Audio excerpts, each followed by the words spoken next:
Welcome to week 2, night 2, episode 1 of AIM Dance Summerfest Art Talks. And I am here now with Rain Ross and Will Brighton, who happen to be our guest choreographers and presenters in the festival this weekend. Thank you so much for being here. Thank you. So let's start off with kind of introducing yourself to our audience, a little bit about you, your background, anything you'd like to share with us, and then on top of that, how that brought you here to us. So I'm Rain Ross, and I currently live in Philadelphia, Pennsylvania. I teach at Stockton University in Southern New Jersey. I teach ballet, modern, improvisation, kinesiology. Been there about 17 years. It's a great little program. I've been choreographing the whole time. I also help run a dance festival in Lebanon. Been doing that for 16 years. And that one where I get to be the guest choreographer, and I get to help find guest artists for that festival to help build community through dance. And that is one of the things I'm probably most interested in, is the way that dance helps us build community. And so when I saw this festival, I felt like it was a very similar ideology, and so I wanted to put my name in the hat. And so I'm just so excited to be in a space that prioritizes that concept of community building, and it's just been such a pleasure. Thank you, and thank you for putting your name in that hat. Thanks for taking a chance on us.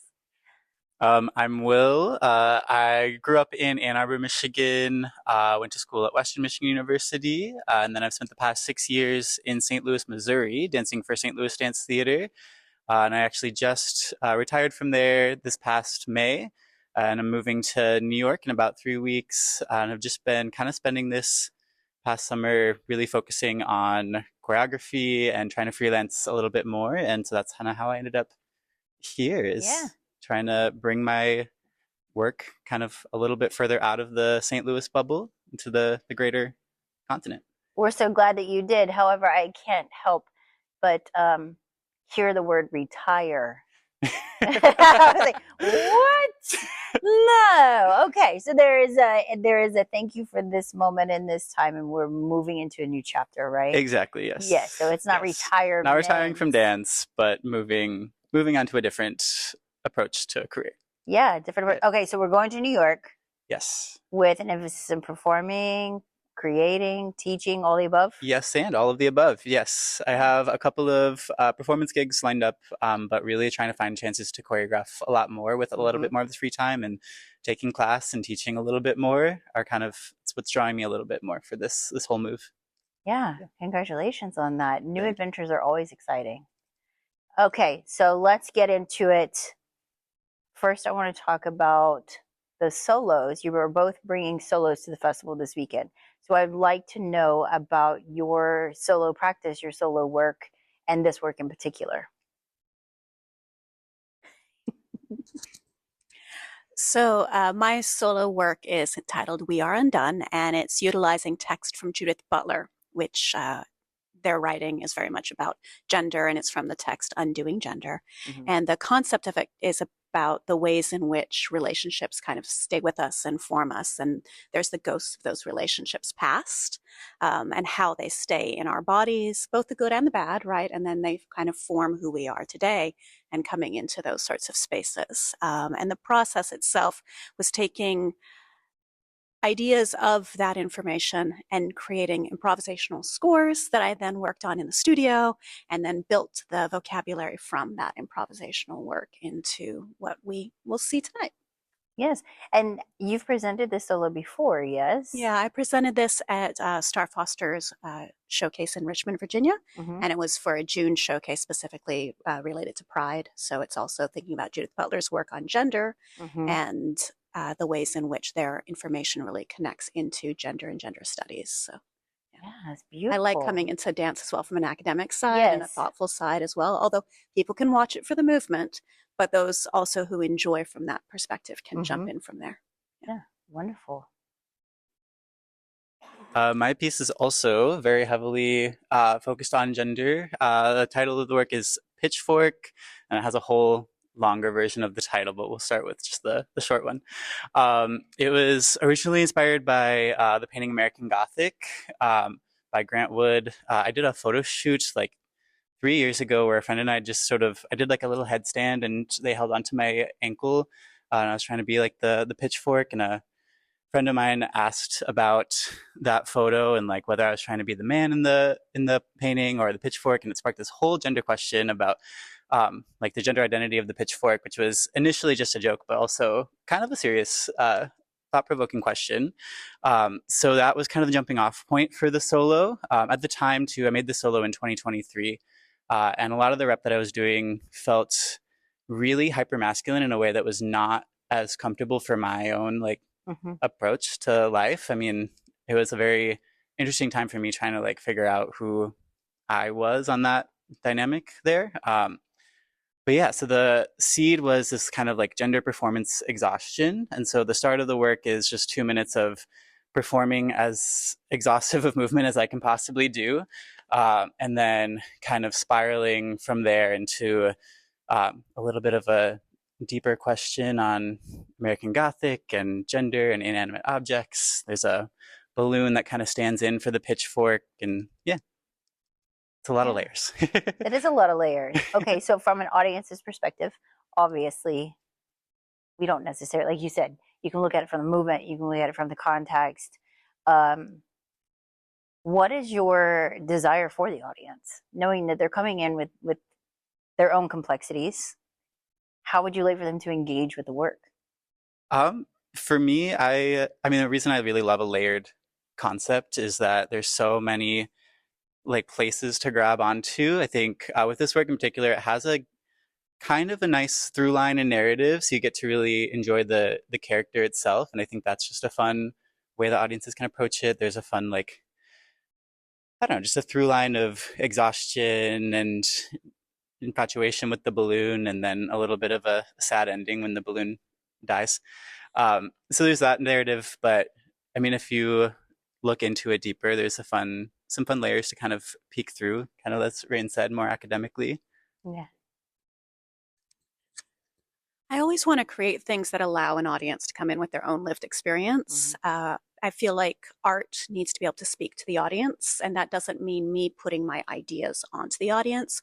So even though I might create from one perspective, I don't really like to tell people what it's about ahead of time, because I feel that forces their mind into something. And I want people to come in and be able to be like, hey, I got this out of it, and it comes from their own thing, and it might be completely different than what I thought. I also love it if they simply enjoy the movement, and that's another beautiful way to engage with any sort of choreography.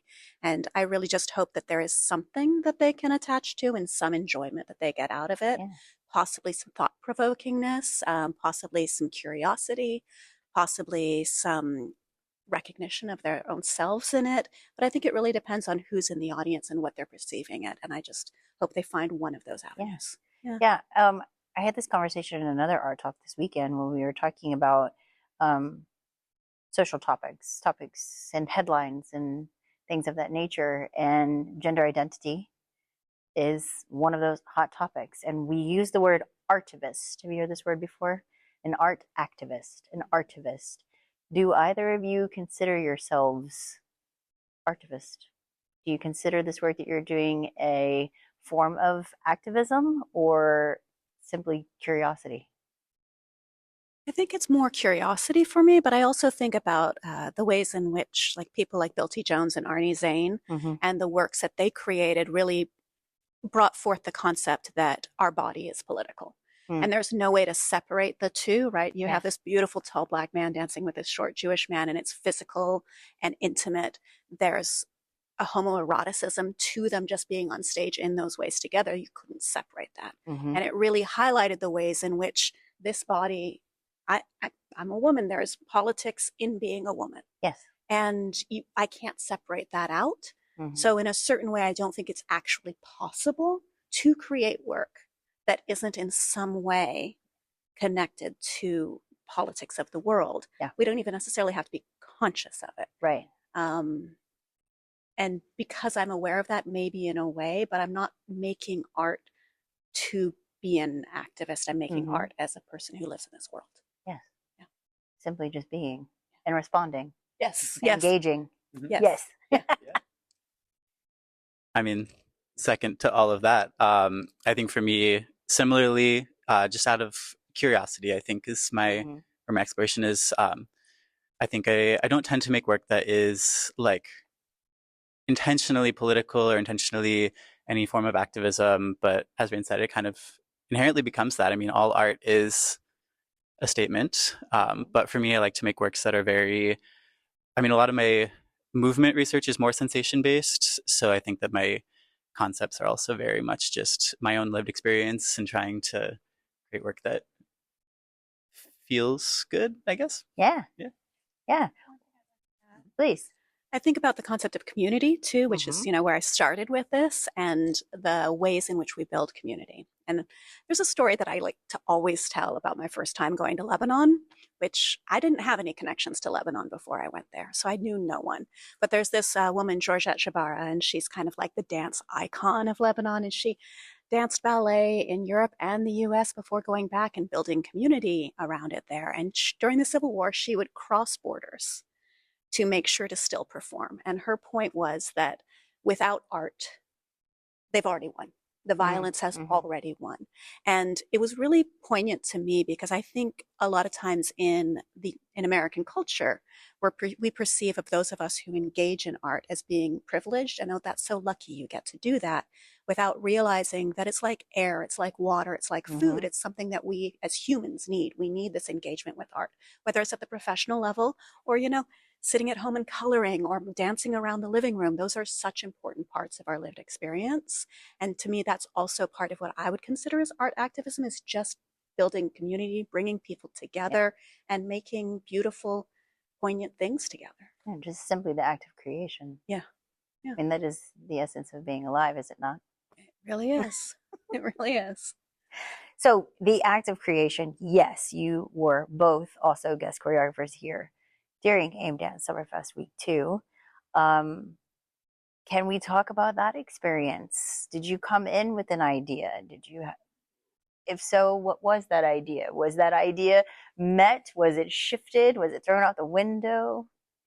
All of these things. How thus far? What would you say? You can start where you'd like and end where you'd like. Yeah.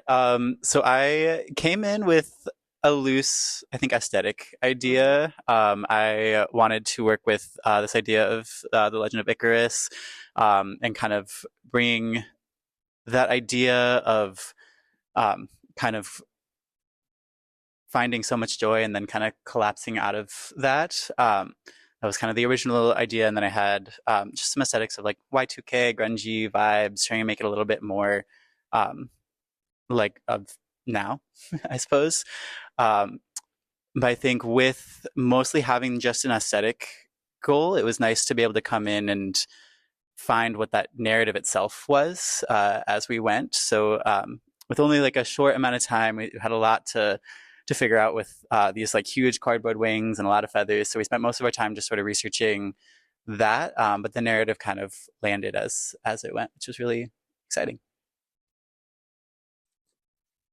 Community. Yes. Just in case we didn't talk about that already. I love that was my interest, and especially with everything that I see happening in the world right now. I just feel like we're hitting these points where people can't talk to each other. And I want us to be able to talk to each other. And I think about how a lot of times there's a lot of fear of the other and other cultures. And I just think that dance is a place where we can actually communicate in ways that sometimes we can't.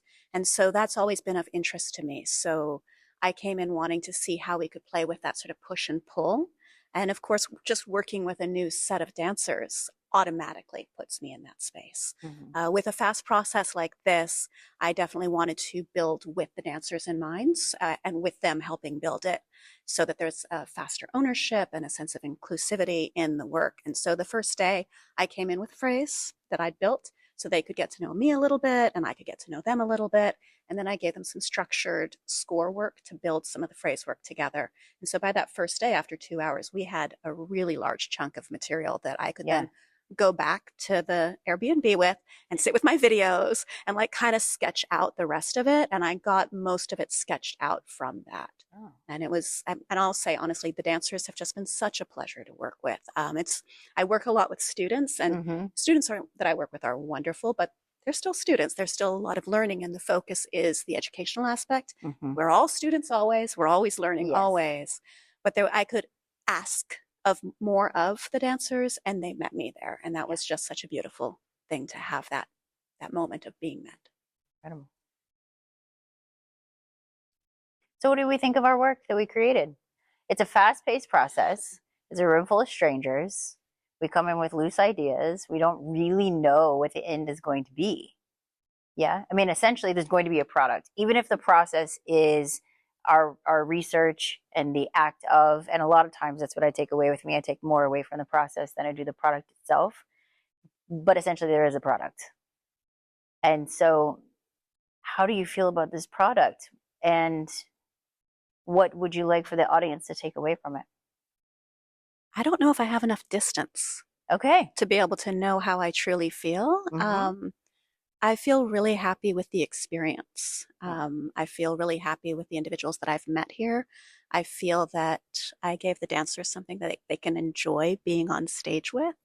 I hope I gave them an experience that builds their fulfillment in dance. I do think I've created something that invites the audience in.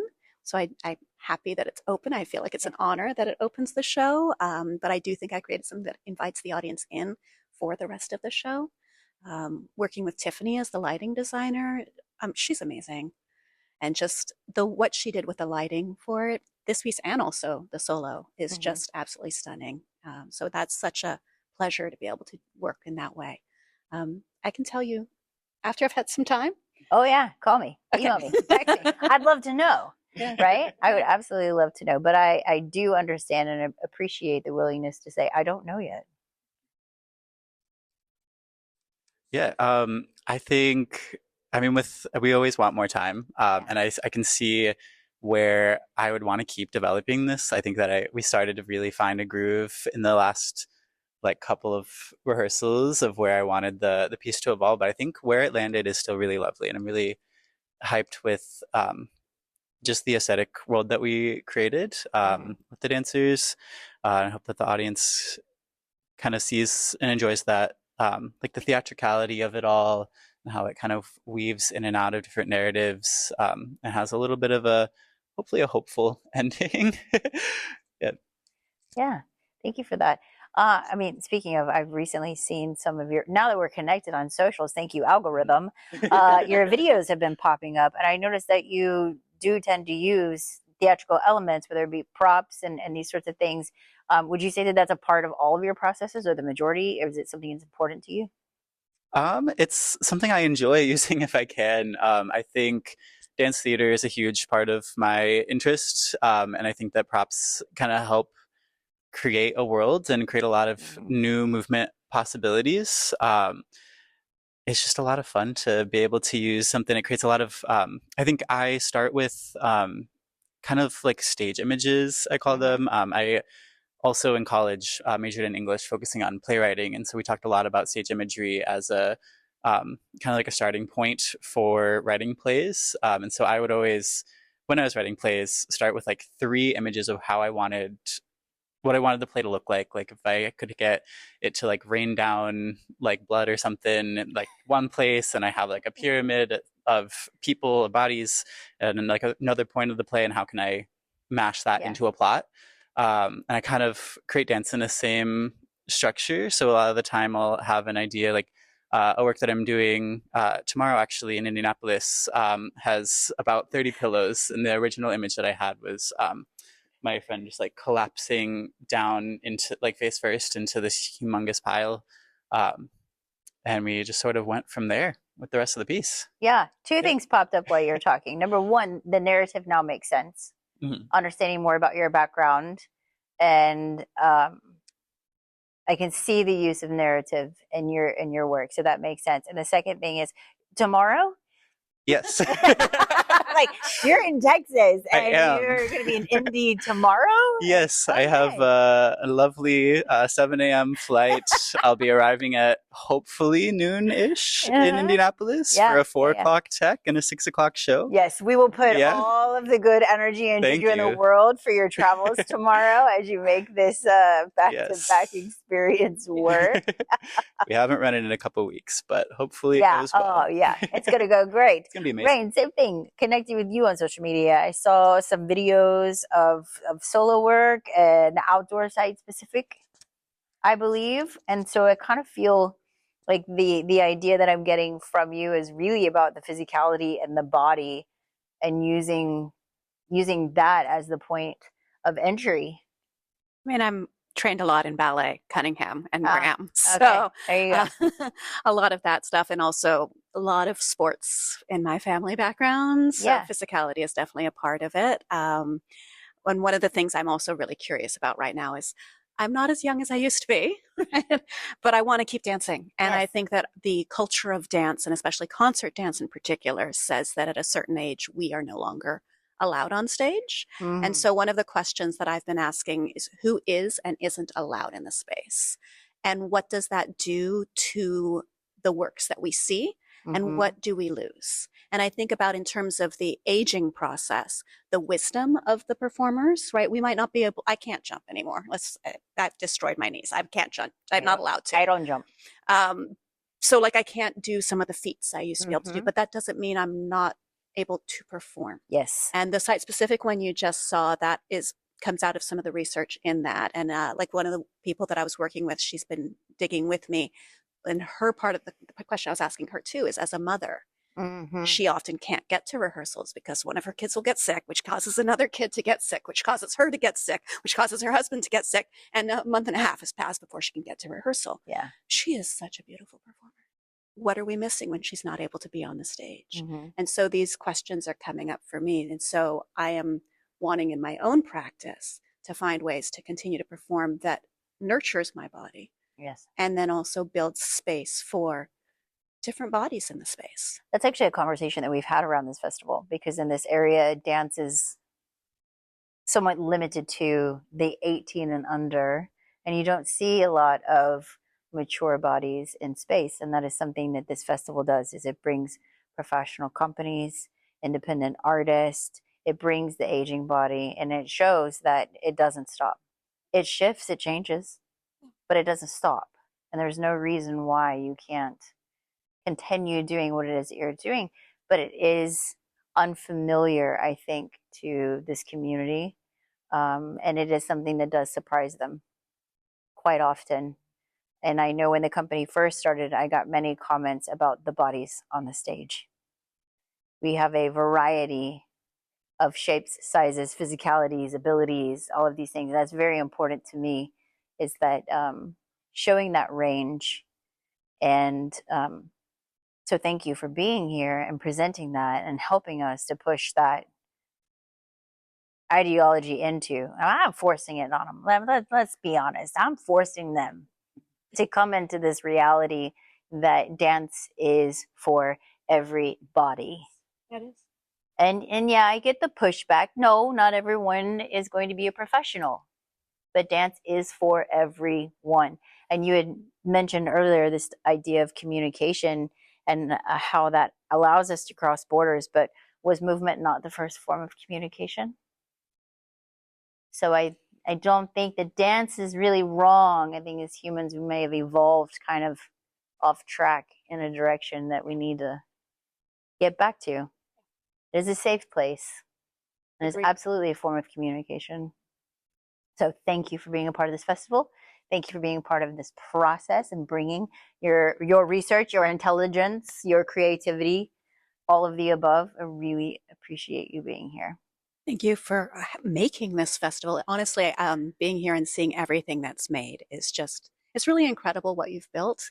You know, the professional company, bringing professionals in to choreograph, but also having the students work and creating work in that, and then having them perform, and the production interns. There's just so many I'm barely even touching all of the layers too. And there's so many layers of everything that you do. And I just want to take a second and acknowledge that I see probably most of it, probably not all of it. And it is truly incredible what you've done here. And thank you for bringing me in. Thank you. Thank you so much. It truly has been a pleasure. I'm really excited to get one more show in. Yes. Yay. Let's do it. Yay, dance.